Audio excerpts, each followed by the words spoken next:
বগুড়া শহরের কেন্দ্রস্থলে বহুতল ভবন রানা প্লাজা।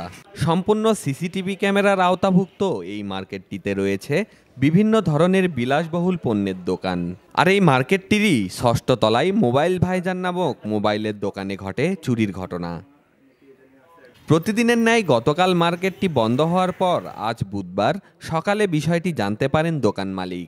আমাদের এই চুরির ঘটনাটা ঘটছে রাত 1টা থেকে 2টার মধ্যে। আর খবর দিছে হচ্ছে সকাল 6টা, সাড়ে 6টা থেকে 7টার মধ্যে মালিককে প্রথমে। তারপরে আমাকে খবর দেওয়া হয়, আমি এখানে আসি। আসার পর দেখি যে প্রায় আমাদের ওই ডেস্কে 20 থেকে 25 পিস, টোটালে 30 পিসের মতন ফোন মিসিং আর লুট হয়ে গেছে।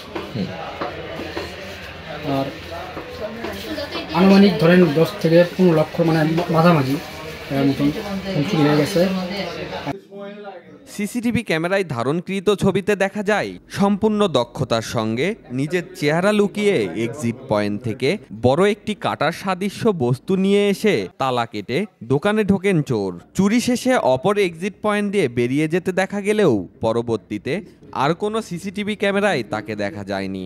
এর ভিতরে সবচেয়ে সিকিউরিটিপূর্ণ জায়গা রানা প্লাজা। এখানে আমরা দোকান নিয়েছি, এদের সিকিউরিটি একদমই খারাপ, যার কারণে আমার দোকানে আর কারো দোকানে না, আমার দোকানে চুরি হয়েছে। এবং এত বড় একটা কাটার নিয়ে আসছে, হ্যাঁ, বড় একটা কাটার নিয়ে এসে তালা কেটে চুরি করে নিয়ে চলে গেছে।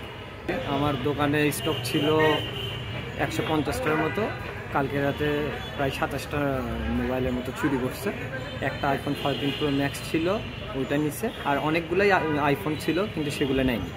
একটা আইফোন নিচ্ছে, আর বাদ বাকি Google, Samsung S21, Vivo, Realme, তারপর শাওমি, নাথিং, এগুলো ফোন চুরি করছে।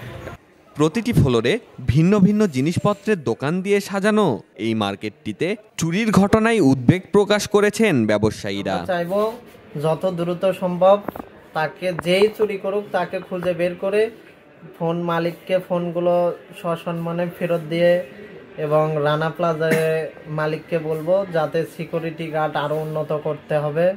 কারণ একটা ব্যবসায়ীকে তো এইভাবে তো শেষ করা যাবে না একেবারে। এখানে প্রায় 50 লাখ 1 কোটি একটা ওনারের সম্পদ থাকে। আর আমি সকালে আসে যখন রানা প্লাজারে ঢুকি, সেনাবাহিনী দিয়ে ভরা ছিল। আর যাকে সন্দেহজনক আটক করছে সে হচ্ছে আপনার এখানে সিকিউরিটি গার্ডের ইনচার্জ। বিষয়টি জানার পর ঘটনাস্থল পরিদর্শন করেন পুলিশ ও সেনাবাহিনী। পুলিশের তদন্ত চলাকালে লক্ষ্য করেন আন্ডারগ্রাউন্ডের একটি জানালার গ্রিল কাটা। ধারণা করা হচ্ছে এই জানালা দিয়েই চুরি যাওয়া মোবাইল নিয়ে পালায় চোর। তদন্তের স্বার্থে চিফ অফ গার্ডকে জিজ্ঞাসাবাদের জন্য নিয়ে যান আইনশৃঙ্খলা বাহিনী। রাশেদ নীরব, নিত্য নিউজ, বগুড়া।